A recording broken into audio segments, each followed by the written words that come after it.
The story of a girl and a strange illness. People said she was growing weaker with each passing day. She could no longer eat well or sleep peacefully.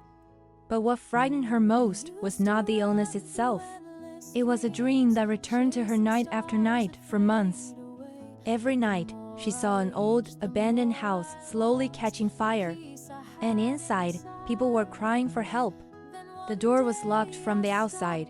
She walked closer and looked through a narrow gap and froze. Inside the burning house were the faces tied to the deepest wounds of her life. A former friend who humiliated her for years, turning school into a place of fear. A drunk neighbor who crossed her body's boundaries and left her frozen in silence. A father whose rage and violence shattered her childhood and sense of safety. And a black dog whose sudden attack taught her fear before she knew how to run. All of them, the people who had hurt her the most, sat trapped in the smoke and fire, begging her to help them. But she walked away. Her heart went cold. Help them. They had hurt her so deeply. Why should she save them? The dream repeated endlessly. She always turned away. Her body weakened. Her spirit collapsed.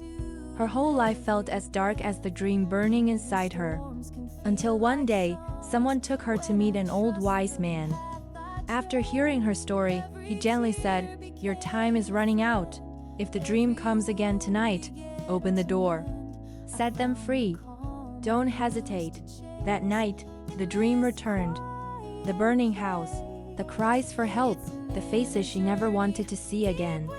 But this time, she ran to the door and forced it open. The lock broke. One by one, they escaped. She stood there, breathing heavily, thinking it was over. Until she saw a faint figure lying in the corner, too weak to move. She stepped inside. And when she looked closely, she froze again. The person lying there was herself. The version of her, trapped in old memories and past wounds, is the one who needs saving most. By herself. She cried, held herself, and carried herself out of the burning house before it collapsed. From that night on, the dream never returned. She slept peacefully, ate well, and her heart felt much lighter. The story came to an end, yet it stayed with me for a long time, helping me realize one quiet truth. Compassion isn't just about forgiving others. It's also about freeing your own heart. Opening the door to your mind's burning house saves you, and that's powerful. Compassion is loving others, loving yourself, and saving your own future.